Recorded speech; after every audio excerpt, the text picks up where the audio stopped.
എല്ലാവർക്കും എൻ്റെ നമസ്കാരം. വളരെ ഇന്നോവേറ്റീവ് ആയിട്ടുള്ള ഒരു പ്രോജക്റ്റിനെ കുറിച്ച്, ഒരു ഇൻവെസ്റ്റ്മെൻറ്റ് പ്രോജക്റ്റിനെ കുറിച്ച് നിങ്ങളെ പരിചയപ്പെടുത്താനാണ് ഈ വീഡിയോയിൽ വന്നിരിക്കുന്നത്. പൂമല ഹോളിഡേ വില്ലേജസ് എന്ന് പറയുന്ന ഒരുപാട് സാധ്യതകളുള്ള ഒരു പ്രോജക്റ്റിൻ്റെ വിശേഷങ്ങളും അതിൻ്റെ ഇൻവെസ്റ്റ്മെൻറ്റ് സാധ്യതകളും നിങ്ങളോട് പങ്കുവയ്ക്കാനായിട്ട് നമ്മളോടൊപ്പം ഈ വീഡിയോയിൽ ഉള്ളത് പൂമല ഹോളിഡേ വില്ലേജസിൻ്റെ ഡയറക്ടറായ സുനിൽ സാറാണ്. ഒരുപാട് സ്നേഹത്തോടെ നമുക്ക് അദ്ദേഹത്തെ വെൽക്കം ചെയ്യാം. Welcome sir. നമസ്കാരം. ഒരു ഇൻട്രൊഡക്ഷൻ എന്ന നിലയിൽ പൂമല ഹോളിഡേ വില്ലേജസ് എന്ന് പറയുന്ന പ്രോജക്റ്റ് എന്താണ്? ഏറ്റവും ചുരുങ്ങിയ വാക്കുകളിൽ ഒന്ന് പറയാം. പൂമല ഹോളിഡേ വില്ലേജ് ഒരു സ്മാർട്ട് ഇൻവെസ്റ്റ്മെന്റ് പ്ലാനാണ്. ഇത് ഒരു തൃശ്ശൂർ ടൗണിന് ഏകദേശം ഒരു 10 കിലോമീറ്ററിനുള്ളിൽ ഒരു പൊല്യൂഷൻ ഒന്നുമില്ലാത്ത വളരെ ക്വയറ്റ് ആയിട്ടുള്ള ഒരു ടൂറിസ്റ്റ് ഹിൽ സ്റ്റേഷനാണ് പൂമല ഹോളിഡേ വില്ലേജ്. അത് മാത്രമല്ല, അവിടെ നമ്മൾ ആയുർവേദ റിസോർട്ടാണ് വരാൻ പോകുന്നത്. സ്പെഷ്യലൈസ്ഡ് ആയിട്ടുള്ള ആയുർവേദ റിസോർട്ടാണ് വരുന്നത്. 5 ഏക്കർ സ്ഥലമാണ് ഞങ്ങൾ ഇതിനു വേണ്ടി മാറ്റി വെച്ചിരിക്കുന്നത്. 2.5 ഏക്കർ സ്ഥലത്ത് ആണ് ഒരു 4 സ്റ്റാർ ഫെസിലിറ്റിയോട് കൂട്ടിയുള്ള ആയുർവേദ റിസോർട്ട് വരുന്നത്. ഈ ഒരു പ്രോജക്റ്റിൻ്റെ ഒരു കംപ്ലീറ്റ് ആകുന്ന സ്റ്റേജ് എന്താണ്, അല്ലെങ്കിൽ ഇതിൻ്റെ ഒരു ഡീറ്റെയിൽഡ് പ്രോജക്റ്റ് റിപ്പോർട്ട് എന്താണ്, എന്തൊക്കെ കൂടുതൽ കാര്യങ്ങളാണ് ഇനിയും ഇതിൽ ആഡ് ചെയ്യാനുള്ളത്, അതിനെക്കുറിച്ചൊന്ന് പറയാം. അത് ഞാൻ നേരത്തെ പറഞ്ഞ പോലെ തന്നെ മെയിൻലി നമ്മൾ ഇതിൽ ഉദ്ദേശിക്കുന്നത് ടൂറിസം തന്നെയാണ് ഉദ്ദേശിക്കുന്നത്. ടൂറിസം അതിനോടനുബന്ധിച്ച് തന്നെ ഒരു റിസോർട്ട് ടൂറിസം, അതായത് ആയുർവേദ ടൂറിസം, ഇതൊക്കെ അതിൽ ഉൾപ്പെടുത്തുന്നുണ്ട്. സ്പെഷ്യലൈസ്ഡ് ആയിട്ട് നമ്മൾ സ്പോർട്സ് ആയുർവേദം കൊണ്ടുവന്നിട്ടുണ്ട്. അതിനെക്കുറിച്ച് നമുക്ക് വിശദമായിട്ട് പറയാം. കൂടാതെ ഇതിന്റെ ഉള്ളിൽ ഇപ്പൊ കുറച്ച് ഷോർട്ട് ഫിലിംസ് ഒക്കെ അവിടെ ചെയ്തിട്ടുണ്ട്. ഇപ്പൊ കുറച്ച് ഫ്യൂ വില്ലേജ് അവിടെ ചെയ്ത് കഴിഞ്ഞു. പൂർണ്ണമായിട്ട് ഇതിന്റെ പ്രവർത്തനം എത്രയെങ്കിലും ഏകദേശം 2 വർഷത്തോളം എടുക്കും. പ്രവർത്തനം തുടങ്ങിയിട്ട് ഇപ്പൊ കോവിഡ് കാരണം കൊണ്ട് കുറച്ച് വൈകി പോയിട്ടുണ്ടായിരുന്നു പ്രവർത്തനങ്ങൾ. ഒരു സ്റ്റാർട്ട് ചെയ്തത് ഏകദേശം 1 വർഷം മുന്നാണ് സ്റ്റാർട്ട് ചെയ്തത്. അപ്പോൾ ഇതൊക്കെയാണ് അതിന്റെ പുതിയ പ്രവർത്തനങ്ങൾ. പിന്നെ ഒത്തിരി കാര്യങ്ങൾ എന്ന് പറഞ്ഞാൽ അവിടെ റെസ്റ്റോറന്റ് വരുന്നുണ്ട്, ക്ലാസ് റെസ്റ്റോറന്റുകൾ വരുന്നുണ്ട്, ഒരു സ്വിമ്മിംഗ് പൂൾ വരുന്നുണ്ട്, യോഗ, മെഡിറ്റേഷൻ, കളരി, ഇതൊക്കെ അവിടെ കൂട്ടിച്ചേർന്ന്. ഞാൻ ഉദ്ദേശിച്ചത് ഇപ്പം നമുക്ക് ഇതിൻ്റെ ഒരു ഇൻവെസ്റ്റ്മെൻറ്റ് സാധ്യതയെക്കുറിച്ച് അന്വേഷിക്കുന്ന ഒരാൾക്ക്, അയാൾക്ക് ഇപ്പോൾ ഇതിനെക്കുറിച്ച് ഒരു പിക്ചർ കിട്ടാനായിട്ട് നിലവിൽ ഇപ്പോൾ ഈ ഒരു പ്രോജക്റ്റ് ഏത് സ്റ്റേജിലാണ്, ഇനി എന്തൊക്കെ ഡെവലപ്മെന്റ്സ് ഇനി അവിടെ വരും, അതിനെക്കുറിച്ചൊക്കെ ഒന്ന് പറയാം. അതായത് ഇൻവെസ്റ്റ്മെന്റ് ചെയ്യുന്ന ആൾക്കാരെ സംബന്ധിച്ചോളം ചെറിയൊരു ഇൻവെസ്റ്റ്മെന്റ്, വലിയൊരു പ്രോജക്റ്റിൽ ചെറിയൊരു ഇൻവെസ്റ്റ്മെന്റ് ആണ് അവർ ചെയ്യുന്നത്. അപ്പൊ ഈ ചെറിയ ഏകദേശം 27 കോട്ടേജസ് ആണ് അവിടെ വരുന്നത് ടോട്ടൽ. അത് നമ്മുടെ നാള് പോലെ തന്നെ അശ്വതി, ഭരണി, കാർത്തിക, അങ്ങനെ ആ 27 മലയാളം നാളുകളുടെ ഒരു ക്രമത്തിലാണ്. അത് തന്നെയാണ്. അതിലെ 27 വില്ലകളിലും ഡിഫറെന്റ് ആയിട്ടുള്ള ആൾക്കാരായിരിക്കും ഓണേഴ്സ്. അപ്പൊ അതിൽ എല്ലാവർക്കും കൂടെ ഇതില് കമ്പയർ ചെയ്തുകൊണ്ട് ഇതിലൊരു വർക്ക് ചെയ്യാവുന്ന രീതിയിൽ ഒരു സിസ്റ്റമാണ്. അപ്പൊ സ്വാഭാവികമായിട്ടും ഇതിൽ നല്ലൊരു ഇൻകം ഇതിൽ ജനറേറ്റ് ചെയ്യും. ആ ഇൻകത്തിന്റെ ഷെയർ ആണ് ഇവർക്ക് കൊടുക്കുന്നത്. അത് ആ ഇൻകത്തിന് ഒരു ഷുവർട്ടി നമ്മൾ കൊടുക്കുന്നുണ്ട്. ഈ ഒരു പ്രോജക്റ്റിൽ ഇൻവെസ്റ്റ് ചെയ്യാൻ ആഗ്രഹിക്കുന്ന ഒരാൾക്ക് ഏതൊക്കെ രീതിയിലാണ് ഇതിൽ ഇൻവെസ്റ്റ് ചെയ്യാൻ സാധിക്കുന്നത്, ഏതൊക്കെ രീതിയിൽ ഇതിൽ കോപ്പറേറ്റ് ചെയ്യാനായിട്ട് സാധിക്കും, അതിനുള്ള ബെനിഫിറ്റ്സ് എന്തൊക്കെയാണ്, അതിനെക്കുറിച്ച് അതിൻ്റെ ഡീറ്റെയിൽസ് ഒക്കെ ഒന്ന് പറയാം. ഇത് ഒരു 10 കോടി രൂപയാണ് ഇതിന്റെ ടോട്ടൽ പ്രോജക്റ്റ്. എങ്കിൽ കൂടി നമുക്ക് അത്രയും കാശൊന്നും ഒരാളുടെ കയ്യിൽ നിന്ന് മേടിക്കുന്നതല്ല. ഹോസ്പിറ്റാലിറ്റി കമ്പനിയാണ് ഇത് ഹാൻഡിൽ ചെയ്യുന്നത്. അതൊരു പ്രൈവറ്റ് ലിമിറ്റഡ് കമ്പനിയാണ്. എന്റെ രജിസ്ട്രേഷൻ നടന്നുകൊണ്ടിരിക്കുന്നേ ഉള്ളൂ. അത് ഏകദേശം 60% ആണ് ആ കമ്പനിയുടെ കയ്യിലുള്ളത്. അപ്പോ ഇതിൽ ഇൻവെസ്റ്റ് ചെയ്യാൻ വരുന്നവർക്ക് വലിയൊരു ഇൻവെസ്റ്റ്മെന്റ് വരുന്നില്ല. വളരെ കുറച്ചൊരു ഇൻവെസ്റ്റ്മെന്റ് ചെയ്തിട്ട് തന്നെ കോട്ടേജ് സ്വന്തമാക്കാം. അത് മാത്രമല്ല, അവർക്ക് അവിടെ വന്ന് ഇയർലി വന്ന് താമസിക്കാനുള്ള സൗകര്യമുണ്ട്. അത് റെന്റ് ഔട്ട് ചെയ്യാൻ സൗകര്യമുണ്ട്. വരുമാനം വേണ്ടാത്ത ആൾക്കാർക്ക് അവരുടെ ഒരു കോട്ടേജ് ആയിട്ട്, ടൂറിസ്റ്റ് കോട്ടേജ് ആയിട്ട് വേണമെങ്കിൽ അത് ഹോൾഡ് ചെയ്യാം, കുഴപ്പമില്ല. അതില് ഒരു വില്ലയ്ക്കും കോമ്പൗണ്ട് വാൾ ഉണ്ടാവില്ല, ഫുള്ള് ഗാർഡൻ ആയിരിക്കും അതിന്റെ ഉള്ളിൽ ഉണ്ടായിരിക്കുന്നത്. അതുപോലെ ഗാർഡൻ മെയിൻറ്റെയിൻ ചെയ്യാനായിട്ടുള്ള ആൾക്കാരുണ്ടായിരിക്കും. അതുപോലെ CCTV ഉണ്ടായിരിക്കും, പിന്നെ സെക്യൂരിറ്റി സംവിധാനം ഉണ്ടായിരിക്കും, ഡോക്ടേഴ്സ് ഉണ്ടായിരിക്കും, എല്ലാ ഫെസിലിറ്റീസും കിട്ടും. താമസിക്കാൻ വരുന്ന ആൾക്കാർക്ക് കയ്യിൽ താമസിക്കാൻ വിരോധമില്ല. ഇൻകം വേണ്ട, ഞങ്ങൾക്ക് താമസിക്കാൻ വെച്ചാൽ അതിൽ ചെറിയ ഒരു മെയിൻ്റനൻസ് ചാർജ് കൊടുത്തുകൊണ്ട് അവർക്ക് അത് ഹോൾഡ് ചെയ്യാം. നമ്മൾ മേടിക്കുന്ന ആൾക്കാർക്ക് ആ സ്ഥലത്തിന്റെ പൂർണ്ണമായിട്ടുള്ള അവകാശം ഉണ്ടായിരിക്കും. രജിസ്ട്രേഷൻ ചെയ്ത് ആ ഡോക്യുമെന്റ് അവരുടെ കയ്യിൽ കൊടുക്കുന്നതാണ് നമ്മൾ. അവർക്കത് വേറെ ആൾക്കാർക്ക് വിൽക്കാനും അതിലൂടെ യാത്ര ചെയ്യാനും എല്ലാ അക്സസിബിലിറ്റിയും നമ്മൾ അവർക്ക് കൊടുക്കുന്നുണ്ട്. അപ്പം അത് ഒന്നുകിൽ അവർക്ക് അത് ഇൻവെസ്റ്റ് ചെയ്ത് ഒരു റിസോർട്ട് അവർക്ക് വാങ്ങിയതിന് ശേഷം അത് നടത്തിപ്പിന് വേണ്ടി നിങ്ങളെ തന്നെ ഏൽപ്പിക്കാം.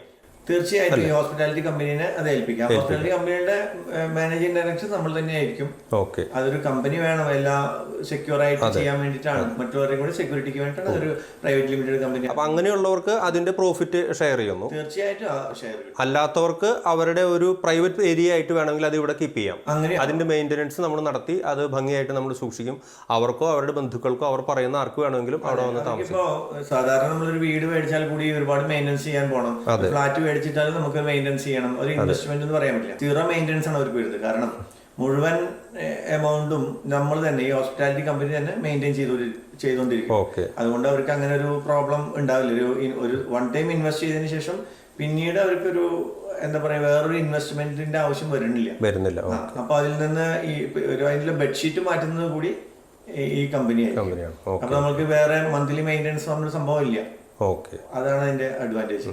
ഇതിലിപ്പം ടോട്ടൽ നമ്മളിപ്പം വിഭാവനം ചെയ്തിട്ടുള്ള അല്ലെങ്കിൽ പ്ലാൻ ചെയ്തിട്ടുള്ള 27 വില്ലകളും 27 കോട്ടേജുകളും കംപ്ലീറ്റ് ആയിട്ടില്ല. അപ്പോൾ അങ്ങനെയാണെങ്കിൽ ഇതിൽ ഇൻവെസ്റ്റ് ചെയ്യുന്ന ഒരാൾക്ക് അയാൾക്കൊരു ഡ്രീം ഉണ്ടായിരിക്കും, എനിക്ക് ഇതുപോലെയുള്ള അല്ലെങ്കിൽ ചില സവിശേഷതകളുള്ള റിസോർട്ട് വേണമെന്നൊക്കെ. അപ്പോൾ അവരാഗ്രഹിക്കുന്ന രീതിയിൽ അത് ബിൽഡ് ചെയ്തെടുക്കാനുള്ള ഒരു സാധ്യതയുണ്ടോ, അതോ ഇത് എല്ലാം ഒരുപോലെയാണോ? എന്താണ് ഇതിൻ്റെ ഒരു എക്സ്റ്റീരിയർ അതുപോലെ ഇൻറ്റീരിയർ സവിശേഷതകൾ ഓരോന്നിനെയും വ്യത്യസ്തമാക്കുന്നത് എങ്ങനെയാണ്? ആക്ച്വലി അത് 27 കോട്ടേജും 27 ടൈപ്പാണ് നമ്മൾ പണിയുന്നത്. അത് നമ്മളെ ഏൽപ്പിക്കുകയാണെങ്കിൽ പാർട്ടിക്ക് നമ്മൾ തന്നെ പണിത് കൊടുക്കും. അത് പക്ഷെ അതിലുള്ള ഒരു പാറ്റേൺ യൂറോപ്യൻ സ്റ്റൈലിഷ് വില്ലകളാണ് നമ്മൾ അതിൽ പണിയുന്നത്. എല്ലാത്തിനും ഒരു കൺസെപ്റ്റ് എ ഫ്രെയിം ആയിരിക്കും. അത് വെച്ച് ഒരു വില്ലയായിട്ട് മറ്റൊരു വില്ലയ്ക്ക് യാതൊരു ബന്ധം ഉണ്ടാവില്ല. പിന്നെ അതുപോലെ തന്നെ ഗാർഡനും ഡിഫറെന്റ് ആയിരിക്കും. 27 വില്ലയും ഡിഫറെന്റ് ആകുന്നതിന്റെ മെയിൻ ഉദ്ദേശം എന്ന് പറഞ്ഞാൽ ഇതില് ആയുർവേദ റിസോർട്ട് അല്ലാതെ തന്നെ ഇതിലിപ്പോ ഞാൻ നേരത്തെ പറഞ്ഞല്ലോ, ഇതിൽ നമുക്ക് ഈ ഫിലിം ഷൂട്ട് വരുന്നുണ്ട്, ഇവന്റുകൾ വരുന്നുണ്ട്, അപ്പോ ചെറിയ സീരിയലിന്റെ ഷൂട്ടുകൾ വരുന്നുണ്ട്. അങ്ങനെ ഒരു സംഖ്യ നമുക്ക് അവിടെ കിട്ടുന്നുണ്ട്. അതുകൂടാതെ ടൂറിസ്റ്റുകൾ വരുന്നുണ്ട്. അപ്പോൾ ഡിഫറെന്റ് ആയിട്ടുള്ള മിക്ക സ്ഥലത്തും കണ്ടിട്ടുള്ള ഓരോ യൂണിഫോമിൽ നമ്മൾ കണ്ടിട്ടുണ്ട്. പക്ഷെ ഡിഫറെന്റ് ആയിട്ടുള്ള കോട്ടേജുകൾ, യൂറോപ്യൻ സ്റ്റൈലിഷ് കോട്ടേജുകളാകുമ്പോൾ ആൾക്കാർക്ക് താമസിക്കാനും ഇഷ്ടമുണ്ട്. വന്ന ആൾക്കാർക്ക് ഡിഫറെന്റ് ആയിട്ടുള്ള കോട്ടേജിൽ പോകാൻ, അതുപോലെ ഷൂട്ട് ചെയ്ത സ്ഥലത്ത് നിന്ന് വേറൊരു സ്ഥലത്തേക്ക് ഇപ്പൊ നിയറസ്റ്റ് ഒരു ഫിലിമിന്റെ ഷൂട്ട് അവിടെ ഉണ്ടായിരുന്നു. അപ്പൊ അതൊക്കെ ഒരു വരുമാനമാണെന്നാണ് പറഞ്ഞത്. കാരണം ഈ ആയുർവേദത്തിൽ നിന്ന് മാത്രമല്ല അവിടെ ഒരു വരുമാനം കിട്ടുന്നത്. ഈ ടൂറിസ്റ്റ് വരുന്ന ഒരു വരുമാനമുണ്ട്, ഈ ഷൂട്ടുകളുടെ വരുമാനമുണ്ട്, ഇവന്റുകളുടെ ഉണ്ട്, പിന്നെ ഒരു ഓപ്പൺ സ്റ്റേജ് ഉണ്ട്, അതിന്റെ വരുമാനമുണ്ട്. പിന്നെ അത് കൂടാതെ ആംബിയൻസ് സെല്ലിംഗ് എന്ന് പറഞ്ഞിട്ട് ഒരു ടീം എന്നെ ബന്ധപ്പെട്ടിട്ടുണ്ടായിരുന്നു. അതായത് പുതിയ ജനറേഷനിൽ അവർക്ക് കോഫി കഴിക്കാൻ അല്ലെങ്കിൽ ഒരു ബർത്ത്ഡേ പാർട്ടി എൻജോയ് ചെയ്യാനൊക്കെ വരണമെങ്കിൽ നൈറ്റ് ഒന്നും അവർക്ക് സ്റ്റേ ചെയ്യില്ല, കുറച്ച് ആംബിയൻസിലിരുന്ന് അവർക്ക് ചെയ്യണം. അത്രയേ ഉള്ളൂ. അതിനൊക്കെയുള്ള സംവിധാനങ്ങളും കൂടെ നമ്മൾ അവിടെ ഒരുക്കുന്നുണ്ട്. അതെല്ലാം പ്ലാൻ ചെയ്തിട്ട് ഒരു അഡ്വാൻസ്ഡ് പ്ലാൻ, ഞാൻ ഫസ്റ്റ് പറഞ്ഞല്ലോ, ഒരു സ്മാർട്ട് ഇൻവെസ്റ്റ്മെന്റ് പ്ലാൻ. അതാണ്. ഈ സ്പോർട്സ് ആയുർവേദത്തിന് ഒരു പ്രാധാന്യം കൊടുക്കാനുള്ള കാരണം എന്താണ്? സ്പോർട്സ് ആയുർവേദത്തിന് പ്രാധാന്യം കൊടുക്കാൻ ഈ സ്പോർട്സ് താരങ്ങളുടെ ശാരീരികക്ഷമതയും ആത്മവിശ്വാസവും കൂട്ടുന്നതിനും ഇവൻറ്റുകൾക്ക് മുന്നോടിയായിട്ട് അവർക്ക് മാനസിക സമ്മർദ്ദങ്ങളുണ്ടാവും, അതൊക്കെ കുറയ്ക്കുന്നതിനൊക്കെ വേണ്ടിയിട്ട് സ്പെഷ്യലായിട്ടുള്ള ട്രീറ്റ്മെൻറ്റുകളാണ് കൊടുക്കാൻ ഉദ്ദേശിക്കുന്നത്. അത് ഒത്തിരി കാര്യങ്ങളുണ്ട് അതിൽ പറയണമെങ്കിൽ, അത് നമുക്ക് വഴിയെല്ലാം പറയാം. ഞാൻ ചെറിയൊരു വാക്കില് ഒതുക്കാവുന്നതല്ല, അത്രയും കാര്യങ്ങൾ അതിലേക്ക് ചെയ്യുന്നുണ്ട്. സ്പോർട്സ് ആയുർവേദം എന്ന് പറഞ്ഞാൽ സ്പെഷ്യൽ ആയിട്ടുള്ളൊരു ആയുർവേദം തന്നെയാണ്. അത് സ്പെഷ്യലൈസ് ചെയ്യും. സാധാരണ ആയുർവേദം ഇല്ലാന്നല്ല അതിന്റെ അർത്ഥം. സാധാരണ ആയുർവേദം ഉണ്ട്, ഇതും കൂടെ ചെയ്യുന്നത്. പ്രാധാന്യം കൊടുക്കുന്നത് സ്പോർട്സ് ആയുർവേദം. ഈ ഒരു പ്രോജക്റ്റിൽ ഇൻവെസ്റ്റ് ചെയ്യാൻ ആഗ്രഹിക്കുന്ന ഒരാൾക്ക് ഏതൊക്കെ രീതിയിലാണ് ഇതിൽ ഇൻവെസ്റ്റ് ചെയ്യാൻ സാധിക്കുന്നത്, ഏതൊക്കെ രീതിയിൽ ഇതിൽ കോപ്പറേറ്റ് ചെയ്യാനായിട്ട് സാധിക്കും, അതിനുള്ള ബെനിഫിറ്റ്സ് എന്തൊക്കെയാണ്, അതിനെക്കുറിച്ച് അതിൻ്റെ ഡീറ്റെയിൽസ് ഒക്കെ ഒന്ന് പറയാം. 2 രീതിയിൽ ഈ കമ്പനിയിൽ സഹകരിക്കാൻ പറ്റും. ഒന്ന്, ഞാൻ നേരത്തെ പറഞ്ഞ പോലെ ഒരു ഹോസ്പിറ്റാലിറ്റി കമ്പനിയുണ്ട്. അതിൽ ഇൻവെസ്റ്റ് ചെയ്ത് അവർക്ക് ചെറിയ തുക പോലും അവർക്ക് നൽകി അതിൽ സഹകരിക്കാവുന്നൊരു സംവിധാനം ഞങ്ങൾ ഒരുക്കുന്നുണ്ട്. അപ്പം അതിനുള്ള പ്രാരംഭ നടപടികൾ എടുത്തിട്ടുള്ളൂ. ഇപ്പോൾ ഫസ്റ്റ് നമ്മൾ മുന്നേ പറഞ്ഞ പോലെ 27 കോട്ടേജുകൾ, അതിൽ ഏകദേശം ഒരു 10 കോട്ടേജിനടുത്ത് നമുക്ക് പോയി കഴിഞ്ഞു. അപ്പം ഇനി കുറച്ച് കോട്ടേജ് കൂടി ഉള്ളൂ അതിൽ വിൽക്കാനായിട്ട്. ആ കോട്ടേജുകൾ അവർക്ക് ഓരോന്ന് വാങ്ങിക്കാന്നുള്ളതാണ്. അതിന് അധികം വലിയൊരു എമൗണ്ട് ഒന്നും അതിൽ ഇൻവെസ്റ്റ് ചെയ്യേണ്ടി വരുന്നില്ല. അപ്പോഴും എന്തൊക്കെ ഒരു സെക്യൂരിറ്റിയാണ്, എന്തൊക്കെ ഒരു ഉറപ്പാണ് ഇവർ നൽകുന്ന ഈ ഇൻവെസ്റ്റ്മെൻറ്റിന് നമുക്ക് ഇവർക്ക് ഇൻവെസ്റ്റ് ചെയ്യുന്ന ഒരാൾക്ക് നമ്മൾ നൽകുന്നത്? അത് നല്ലൊരു ചോദ്യമാണ്. അത് ആക്ച്വലി ഇതിപ്പം ഇൻവെസ്റ്റ് ചെയ്യുന്ന ഇത്തരത്തിലുള്ള ഒരുപാട് ആയുർവേദം എന്ന് പറഞ്ഞാൽ മറ്റു പല കാര്യങ്ങളായിട്ട് ഒരുപാട് ആളുകൾ ചെയ്യുന്നുണ്ട് ഇത്, പല മെത്തേഡിലും ചെയ്യുന്നുണ്ട്. നമ്മളുടെ ഈ പ്രോജക്റ്റ് ഫസ്റ്റ് പ്രോജക്റ്റാണ്. അപ്പോൾ ഈ പ്രോജക്റ്റിൽ ആർക്കും ഒരു നഷ്ടം വരരുത് എന്നുള്ളൊരു കൺസെപ്റ്റിലാണ് ഞാൻ സ്റ്റാർട്ട് ചെയ്തത്. കാരണം എൻ്റെ റിലേറ്റീവ്സും എൻ്റെ ഫ്രണ്ട്സൊക്കെയാണ് ഈ പ്രോജക്റ്റിൽ ആദ്യം വന്നിരിക്കുന്ന ആൾക്കാർ. അപ്പോൾ അവർക്കൊരു സെക്യൂരിറ്റി എന്നുള്ള പോലെ ഞാൻ ഈ പ്രോജക്റ്റ് സ്റ്റാർട്ട് ചെയ്തു. അല്ലാതെ സ്ഥലം മേടിച്ചതിന് ശേഷമല്ല ഞാനിത്. ആയുർവേദം ഒന്നും സ്റ്റാർട്ട് ചെയ്തിട്ടില്ല, അതൊക്കെ സ്റ്റാർട്ട് ചെയ്യാൻ പോവുകയാണ്. മറ്റുള്ള വില്ലകൾ പറഞ്ഞത് അതിന് ഞാൻ ഈ ടൂറിസം ആയിട്ട് ബന്ധപ്പെട്ട് റിസോർട്ടായിട്ട് റെന്റ് ഔട്ട് ചെയ്തു തുടങ്ങി, ഇപ്പൊ കൊടുത്തു തുടങ്ങി. അപ്പോൾ ഇവർക്ക് സെക്യൂരിറ്റി ആയിട്ട് 2 സെക്യൂരിറ്റി. ഇപ്പൊ നമ്മൾ പറഞ്ഞു കഴിഞ്ഞാൽ ഒരു റെഗുലേറ്ററി അതോറിറ്റി ഇല്ലാത്ത ഒരു ഇൻവെസ്റ്റ്മെന്റ് എന്ന് പറഞ്ഞാൽ നമുക്ക് പറ്റുന്നതല്ലല്ലോ ആൾക്കാരിപ്പോ. അപ്പോൾ നമ്മളുടെ RBIക്കാളും വലിയൊരു റെഗുലേറ്ററി അതോറിറ്റിയാണ് നമ്മളിതിൽ കൊണ്ടുവന്നിരിക്കുന്നത്. കാരണം ഇത് മേടിക്കുന്ന ആൾക്ക് ഈ സ്ഥലത്ത് രജിസ്ട്രേഷൻ ചെയ്ത് ഞാൻ കൊടുക്കുകയാണ് ചെയ്യുന്നത്. അവരുടെ പേരിൽ രജിസ്റ്റർ ചെയ്ത് കൊടുക്കുക. അവർക്ക് പൂർണ്ണ അധികാരമുണ്ട്, പൂർണ്ണ അധികാരം അവർക്കാണ്. അതിലേക്കുള്ള റോഡ് മാർഗം എല്ലാം അവർക്ക് സൗകര്യമുണ്ട്.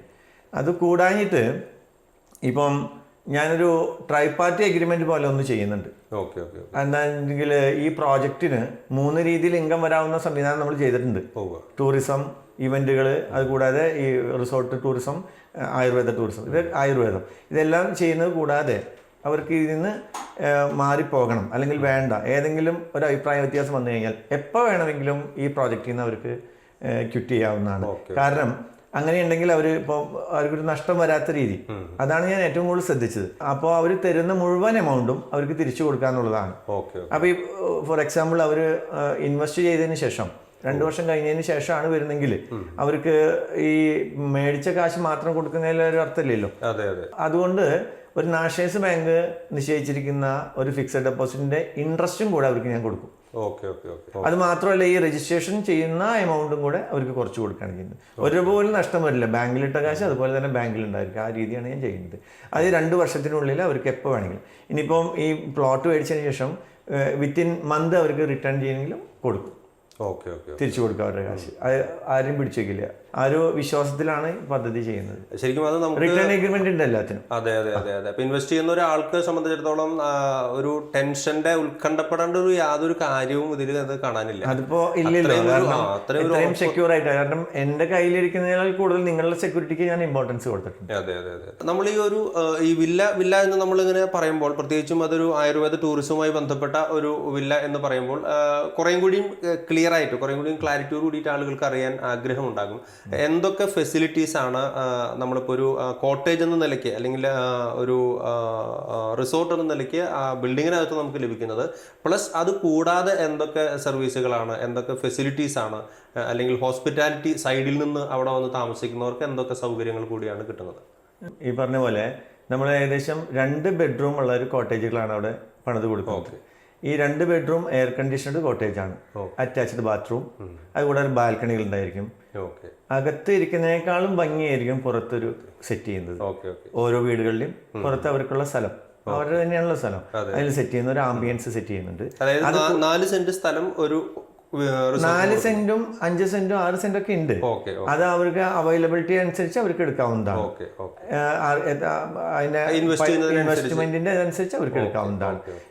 പിന്നെ അത് കൂടാതെ നമ്മുടെ ഇതിന്റെ ഉള്ളിൽ തന്നെ ഈ കാഷ്യൂ പൂൾ എന്ന് പറഞ്ഞൊരു മെത്തേഡാണ് ഞാൻ കൊണ്ടുവരുന്നത്. അത് വേൾഡിൽ തന്നെ അധികം ഇല്ലാത്തൊരു കാഷ്യൂ പൂൾ എന്ന് പറഞ്ഞാൽ കാഷ്യൂനട്ടിന്റെ ഷേപ്പിലുള്ള പൂൾ എന്നാണ് ഉദ്ദേശിച്ചത് കേട്ടോ. അതിൻ്റെ ഉള്ളിൽ ഏറ്റവും മോസ്റ്റ് ഇമ്പോർട്ടൻ്റ് ആയിട്ടുള്ളൊരു സംഗതി എന്ന് പറഞ്ഞാൽ അത് കെമിക്കൽ ഫ്രീ ആണ്. സാധാരണ പൂളുകളിലൊക്കെ നമ്മൾ റിസോർട്ടിൽ പോകുമ്പോൾ ഒരുപാട് ക്ലോറിൻ ഇട്ടിട്ടുണ്ട്, അങ്ങനെയൊക്കെയാണ് കണ്ടത്. പക്ഷെ ഇതിൽ ഒരു കെമിക്കലും ഉപയോഗിക്കാത്ത ഓസോണൈസ്ഡ് ആയിട്ടുള്ള ഒരു സ്വിമ്മിംഗ് പൂളാണ് അവിടെ നമ്മൾ കൊടുക്കുന്നത്. ഹെൽത്ത് വൈസ് വളരെ ഫെന്റാസ്റ്റിക് ആയിട്ടുള്ളൊരു സംഭവമാണ്.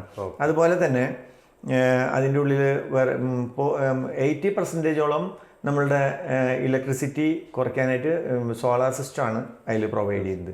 അവിടെ വരുന്ന എല്ലാ വെള്ളവും, അവിടെ തന്നെ വെള്ളത്തിനുള്ള സംവിധാനങ്ങളൊക്കെ ഉണ്ട്. എല്ലാ വെള്ളവും 100% പ്യൂരിഫൈ ചെയ്തിട്ടാണ് നമ്മൾ അവിടെ ഉപയോഗിക്കുന്നത്.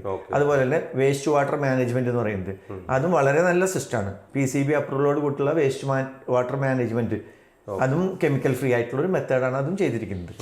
പിന്നെ സ്പെഷ്യലായിട്ട് ഇപ്പോൾ നമ്മൾ പറഞ്ഞ പോലെ സ്പോർട്സിലൊക്കെ വരുന്ന ആൾക്കാർക്കും സെലിബ്രിറ്റീസും അവിടെ ഒരുപാട് ഇപ്പോഴേ വരുന്നുണ്ട്. അപ്പോൾ അങ്ങനെയുള്ള ആൾക്കാർക്ക് വേണ്ടി സെലിബ്രിറ്റികൾക്ക് വേണ്ടി നമ്മൾ സ്പെഷ്യലായിട്ട് സെക്യൂരിറ്റി സിസ്റ്റം തന്നെ നമ്മൾ വെച്ചിട്ടുണ്ട്. അവർക്ക് ആവശ്യപ്പെടുകയാണെങ്കിൽ സെക്യൂരിറ്റി കൊടുക്കും, അവർ സ്പെഷ്യൽ സെക്യൂരിറ്റി അവർക്ക് കൊടുക്കും. അവർ താമസിക്കുന്ന സ്പെഷ്യൽ സെക്യൂരിറ്റി ഉണ്ടായിരിക്കും. അത് ആവശ്യപ്പെടുകയാണെങ്കിൽ അങ്ങനെ സെലിബ്രിറ്റീസ് വരികയാണെങ്കിൽ അതുണ്ടായിരിക്കും. അവിടെ അങ്ങനെ ഒരു പ്രശ്നമുള്ള ഏരിയ അല്ല ഈ പൂമല എന്ന് പറയുന്നത്. എന്നിരുന്നാലും ഇങ്ങനെയുള്ള കാര്യങ്ങളിലൊക്കെ നമ്മൾ കൊടുക്കുന്നത് കുറച്ച് നന്നായിരിക്കുമല്ലോ, കുറച്ചുകൂടി ഫെസിലിറ്റീസ് കൊടുക്കും. അവരാവശ്യപ്പെടുകയാണെങ്കിൽ ഡോക്ടേഴ്സിനെ കിട്ടുന്നുണ്ട്, അതുപോലെ ഡ്രൈവേഴ്സിനെ കിട്ടുന്നുണ്ട്. പിന്നെ ഫുഡ് അവർ പറയുന്ന ഫുഡൊക്കെ ഉണ്ടാക്കി കൊടുക്കാനായിട്ട് നല്ല ക്ലാസ് റെസ്റ്റോറൻ്റാണ്, ഷെഫുമാരൊക്കെയാണ് അവിടെ ഉള്ളത്. അതൊക്കെയാണ് പ്ലാൻ. അവർക്ക് ഔട്ട്സൈഡ് യാത്രകൾ ഇപ്പം ഗുരുവായൂർ ക്ഷേത്രത്തിലൊന്നും പോകാൻ അതൊന്നും ബുദ്ധിമുട്ടില്ല. അതിനൊക്കെ വേണമെങ്കിൽ നമുക്ക് വെഹിക്കിൾ അറേഞ്ച് ചെയ്ത് കൊടുക്കാനൊക്കെ സൗകര്യങ്ങളുണ്ട്. അതായത് വെഹിക്കിൾ ഇങ്ങനെയുള്ള കാര്യങ്ങളൊക്കെ അവിടെ ഉണ്ട്. അവർക്ക് ഡ്രൈവേഴ്സിനെ യൂസ് ചെയ്യാം. അവർക്ക് എവിടെ പോകണമെങ്കിലും കേരളത്തിൽ വന്നു കഴിഞ്ഞാൽ അവർക്ക് എവിടെ പോകണമെങ്കിലും എന്ത് കാര്യം ഉണ്ടെങ്കിലും അവിടെ ഹെൽപ്പ് ചെയ്യുന്നതാണ്. ഞാൻ മുന്നേ പറഞ്ഞ പോലെ ഹോസ്പിറ്റാലിറ്റി എന്ന് പറയുന്നത് അവിടെ മാത്രമല്ല, അവർക്ക് പുറമേ എന്തെങ്കിലും ചെയ്യണമെങ്കിൽ അതിനുള്ള ആക്ടിവിറ്റീസുകളും സൗകര്യം ഉണ്ടാവുക കൊടുക്കുന്നതാണ്. ഇതിൽ ഇൻവെസ്റ്റ് ചെയ്യാൻ താല്പര്യമുള്ള ഒരാൾ ആരെ കോൺടാക്ട് ചെയ്യണം? ഏത് ഡീറ്റെയിൽസ് ഇപ്പം നമ്മുടെ വെബ്സൈറ്റിനകത്താണോ, അല്ലെങ്കിൽ എന്താണ് അതിൻ്റെ ഡീറ്റെയിൽസ്? അതോ നമുക്ക് ഈ വീഡിയോയ്ക്ക് താഴെ ഡിസ്ക്രിപ്ഷനിൽ അത് കൊടുത്താൽ മതിയോ? ഇതിന് ഒരു ബിസിനസ് ഹെഡ് ടീം ഉണ്ട്. അവരുടെ നമ്പറുകളും കാര്യങ്ങളൊക്കെ നമുക്ക് ഈ വീഡിയോന്റെ താഴെ കൊടുക്കാം. അപ്പോൾ അതിൽ അവരെ കോൺടാക്ട് ചെയ്യാനുള്ള നമ്പറുകളും കാര്യങ്ങളൊക്കെ തരാം. പിന്നെ നിങ്ങൾക്ക് നേരിട്ട് തന്നെ വിളിക്കേണ്ട ആൾക്കാർക്ക് അവരോട് പറയുകയാണെങ്കിൽ അതിനുള്ള സൗകര്യമുണ്ട്. ഓക്കെ, തീർച്ചയായിട്ടും നമുക്ക് ഇതിനകത്ത് ഈ ഒരു പൂമല ഹോളിഡേ വില്ലേജസുമായി ബന്ധപ്പെട്ട ഉള്ള എല്ലാ അന്വേഷണങ്ങൾക്കും നിങ്ങൾക്ക് കോൺടാക്റ്റ് ചെയ്യാനും ഇൻവെസ്റ്റ് ചെയ്യാൻ താല്പര്യമുള്ളവർക്ക് അതുമായി ബന്ധപ്പെട്ട കാര്യങ്ങൾ അറിയാനും അതിൻ്റെ ഡീറ്റെയിൽസ് നമ്മൾ ഈ വീഡിയോയുടെ താഴെ ഡിസ്ക്രിപ്ഷൻ ബോക്സിൽ നൽകിയിട്ടുണ്ടായിരിക്കും. നിങ്ങൾക്ക് അതിൽ ഏത് സമയത്തും നിങ്ങൾക്ക് അതിൽ ഇമെയിൽ വഴിയോ അല്ലെങ്കിൽ ഫോൺ വഴിയോ ഒക്കെ കോൺടാക്റ്റ് ചെയ്യാവുന്നതാണ്.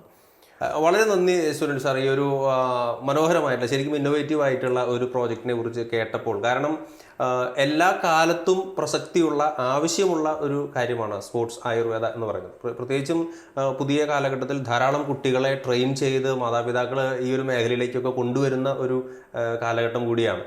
അതുമാത്രമല്ല, ഈ കോവിഡ് സാഹചര്യങ്ങളൊക്കെ നോക്കുമ്പോൾ നമുക്ക് ശരിക്കും അതിജീവനത്തിനും നമുക്ക് ഈ ആരോഗ്യ സംരക്ഷണത്തിനുമൊക്കെ കൂടുതൽ സാധ്യതകൾ നമുക്ക് ഈ കാലഘട്ടത്തിൽ ആവശ്യമുണ്ട്.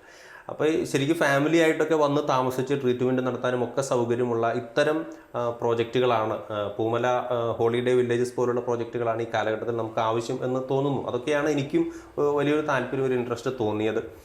എന്തായാലും ഈ ഒരു പ്രോജക്റ്റിലേക്ക് ധാരാളം ഇൻവെസ്റ്റേഴ്സ് കടന്നു വരട്ടെ എന്ന് ആശംസിക്കുന്നു. ഏറ്റവും വിജയകരമായിട്ട് തന്നെ പൂമല ഹോളിഡേ വില്ലേജസിൻ്റെ മുന്നോട്ടുള്ള പ്രവർത്തനങ്ങൾ വിജയകരമായി തന്നെ പോകട്ടെ എന്ന് ആശംസിക്കുന്നു. ഇത്രയും സമയം നമ്മുടെ ഈ ഒരു ചാനലിൽ ഈ ഒരു വീഡിയോയിൽ വിശേഷങ്ങൾ പങ്കുവയ്ക്കാൻ എത്തിയതിന് സ്നേഹത്തോട് നന്ദി പറയുന്നു. Thank you very much.